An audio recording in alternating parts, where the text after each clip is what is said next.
Hi, it's Dennis Daly. One Christmas season in the late 1980s, I went on assignment to the National Cathedral in Washington. That huge building in the northwest sector of the city that overlooks downtown.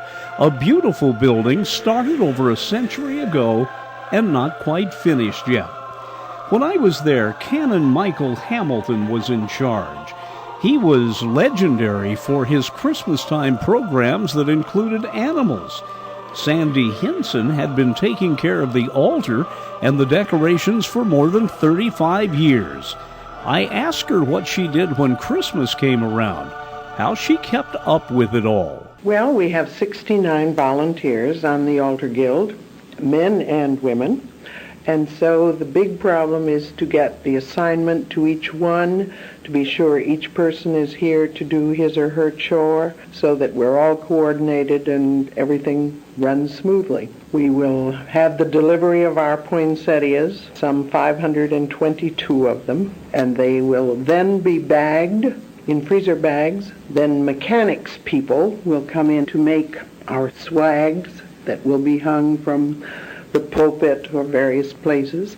Another group come in and they will prepare all the actual floral mechanics of frameworks, and over 50% of our altar guild are also on the altar guilds of their own churches. So by decorating our National Cathedral on the day before Christmas Eve, these people may then go to their own church and perform the duties for their parishes. I would assume that Christmas is the busiest time of the year for you. The rest of the year, what type of special activities do you have here that require that type of setup? If not on that scale, at least taking care of moving things in and out. Well, we have 4 major holidays. Our big open house day in the fall, which is a yearly celebration honoring the laying of the cornerstone back in 1907. And that involves 40 to 50 of the Altar Guild members. Then preparing for Thanksgiving is an equally vital and interesting setup, using, of course, the fruits and vegetables of the harvest. Christmas is one of the busiest times because we're all busy in our homes as well as here in church. But the busiest time of year is Easter, because then we are dealing with spring flowers and cut material that cannot be brought in too early and must be conditioned properly, and all has to be put in place after Good Friday. So that really is the most hectic of our 4 major holidays. Canon Michael Hamilton has a very special job during the Christmas season at the National Cathedral in Washington, D.C. He puts on a special pageant involving children. We're going to talk to him about that in just a minute, but the first thing I wanted to ask him is what it's like, the spirit, the feeling, particularly with so many people coming into the huge sanctuary of the cathedral for the very first time.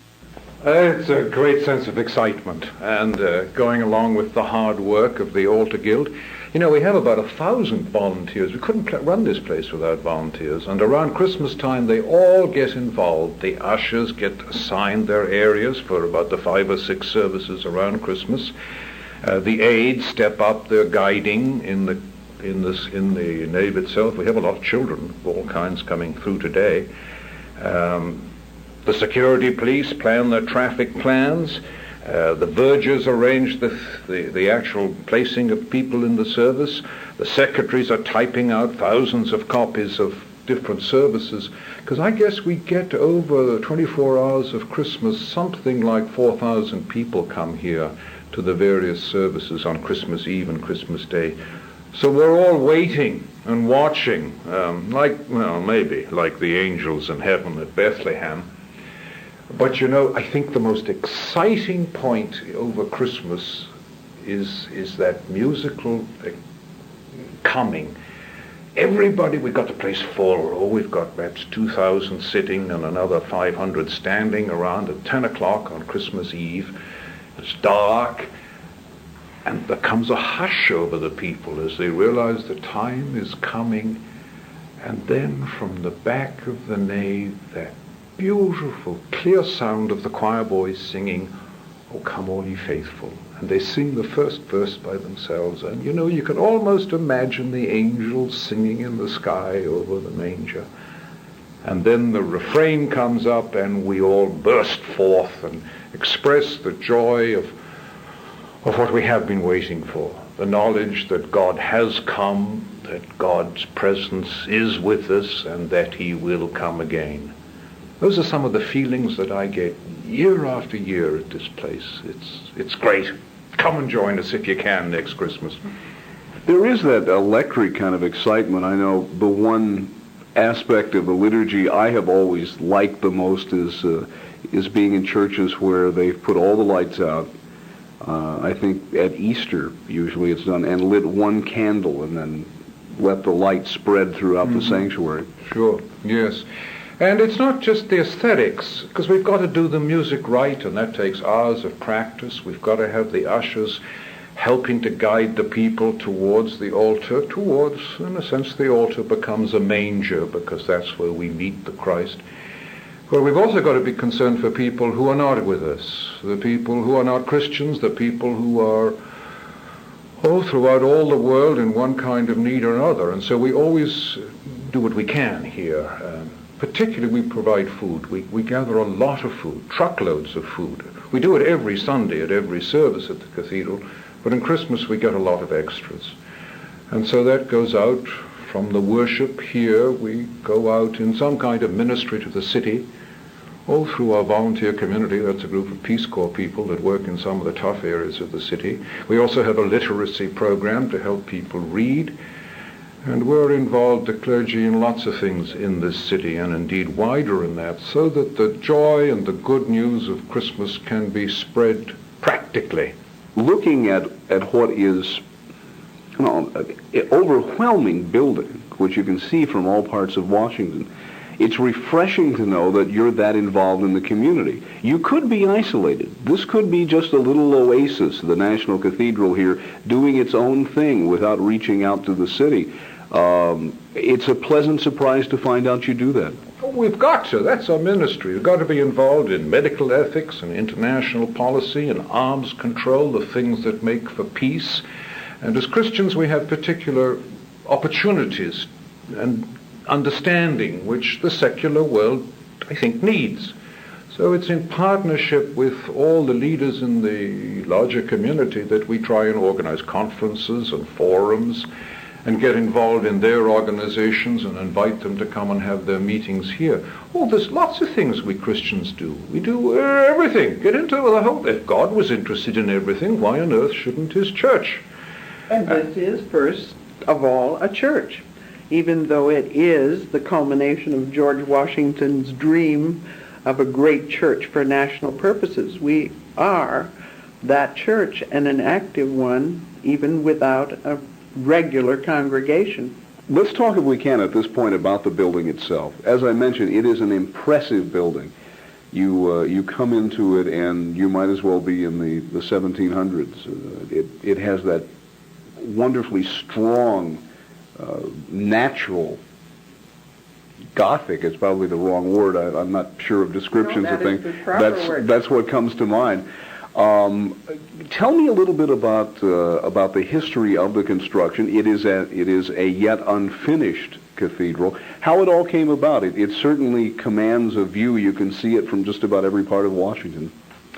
Well, as I mentioned a moment ago, it is the culmination of George Washington and L'Enfant's dream of a church for great national purposes, which was at one point to have been built down on L'Enfant Plaza. But then the forefathers decided that the highest point in the city, Mount St. Alban, would be the appropriate place. And the land was purchased, and the cornerstone laid in 1907. My in-laws were both here at the laying of the cornerstone, and it has grown over the years as money allowed it to be built, with everything being to utter perfection. People say, why do you carve beautiful angels way up there in the pinnacles where nobody can see them? But God can see them. and it is the ultimate for the highest, the most beautiful.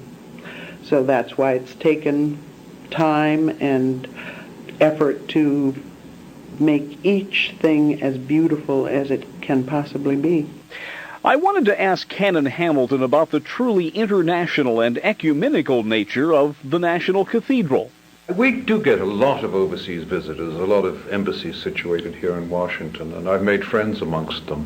One of the things that I think makes this place friendly to people from other countries is, of course, we have all races and all we have, and races, different races on our staff and amongst the clergy, and incidentally we do have a woman canon too. I want you to know that, because we need to be in the forefront of what God is leading the churches, and He is leading us towards ordination of women. But also, it's a welcoming place for all kinds of Christians. It tries to be a house of prayer for all people. The clergy are mostly Episcopal. We're now having some fellows who are Roman Catholic or Presbyterian who join us as clergy for 6 months. And the congregations themselves are of all denominations. There's a Soviet clergyman that just walked past us.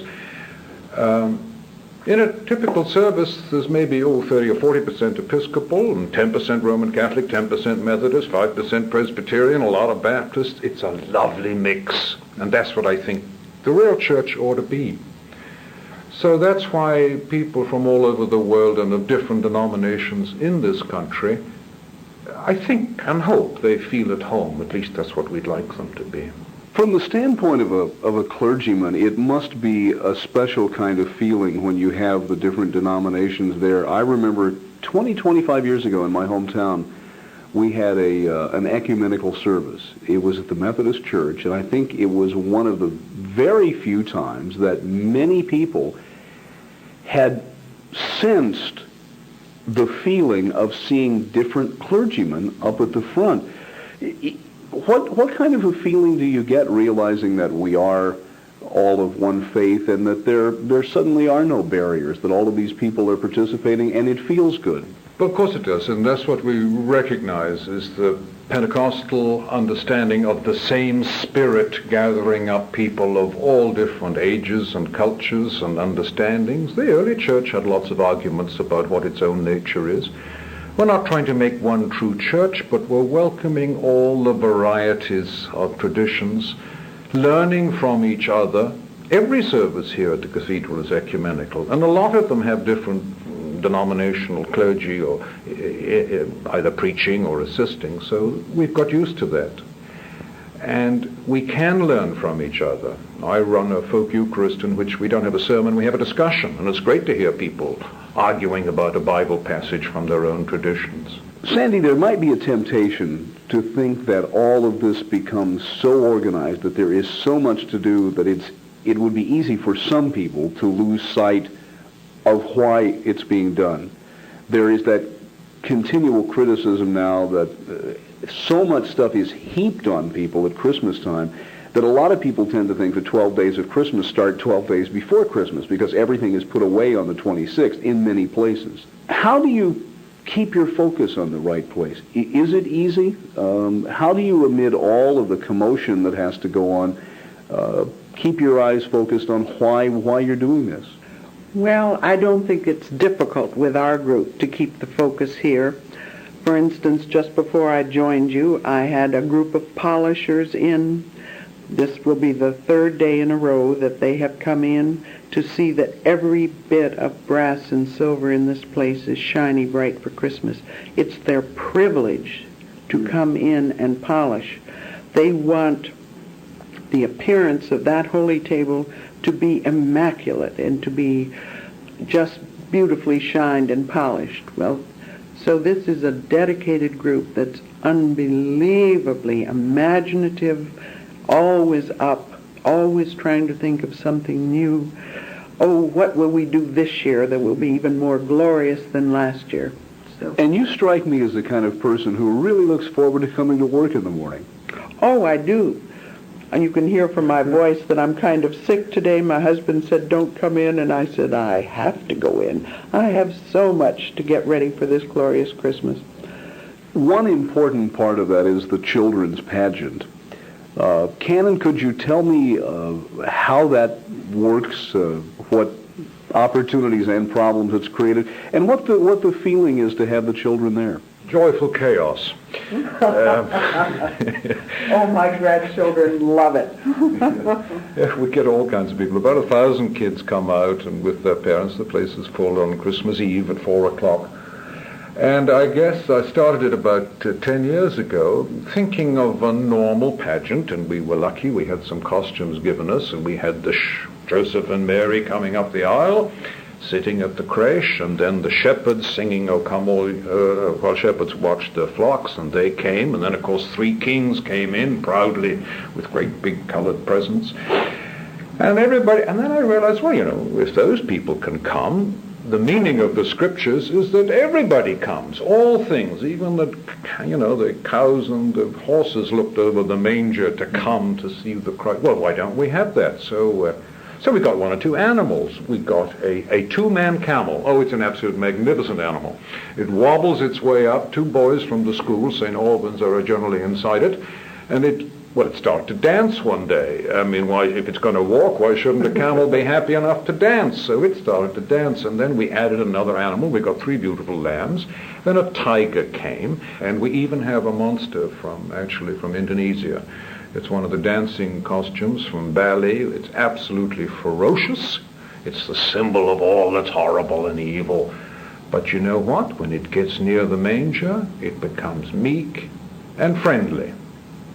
And I talked to the children about how Christ helps us to be friendly and gentle. And so the clowns, the joyous, the joy over the birth, they all enlarge the children's understanding and imagination about what Christ's birth means.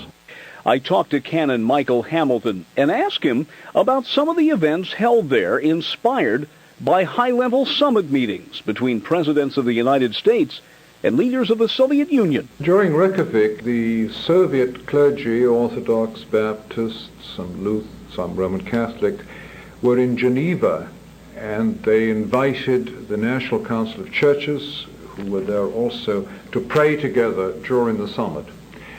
The same request came during this second summit in Washington, and we were fortunate. 9 of the leaders of the Soviet churches, Orthodox, Catholic, and met with about 11 of the leaders and representatives of the churches in all the denominations here in the United States. And we had a great opening service in which the local Russian cathedral choir and our own choir sang, and we marched around the cathedral praying for peace and for the success of the summit, for the reduction of nuclear arms and the beginning of mutual understanding between the Soviets and ourselves. It was a wonderful service. I asked Canon Michael Hamilton to give us some final thoughts on this Christmas Eve. For a long time I searched for some meaning, some truth, and something to do with my life. I always assumed there was a meaning, that there was something to this human existence, and by good fortune, quite unworthy, God touched me and said, "Here I am." In a sense, that's what Christmas means to all of us, because we are reminded that God comes and touches us. He didn't shout advice over the ramparts of heaven. He was all-powerful. He created the universe, but he chose to come gently, not abusing our freedom, but coming and showing himself so that his beauty and his love could attract us to worship and serve him. And that's what coming at Christmas, part of what it means. He comes gently as a baby. He comes to show his love throughout his life so that we can thankfully respond in love. It's as the watchman waits for the morning, so wait our souls for God to come and appear. And he comes in different ways, in different religions, but we Christians see the light of God shining most clearly, most fully, adequately in Christ. He alone does the kind of things that we believe we humans need. He alone provides forgiveness. He alone provides salvation. And he offers us an extraordinary gift that we may indeed join him at the end of our lives in his eternal life and joy. Those are things that I'm reminded of. Everybody has their own pilgrimage, their spiritual pilgrimage. They all come to the manger with different backgrounds, with different needs, and every one of us is welcome, and every one of us is known by God fully and still loved. You know, it's never too late for anyone to come to that manger, to that altar, and receive God's gift of Christ. My special thanks to everyone of the National Cathedral in Washington for allowing me in to do that interview right smack in the middle of the Christmas season. I'm Dennis Dable.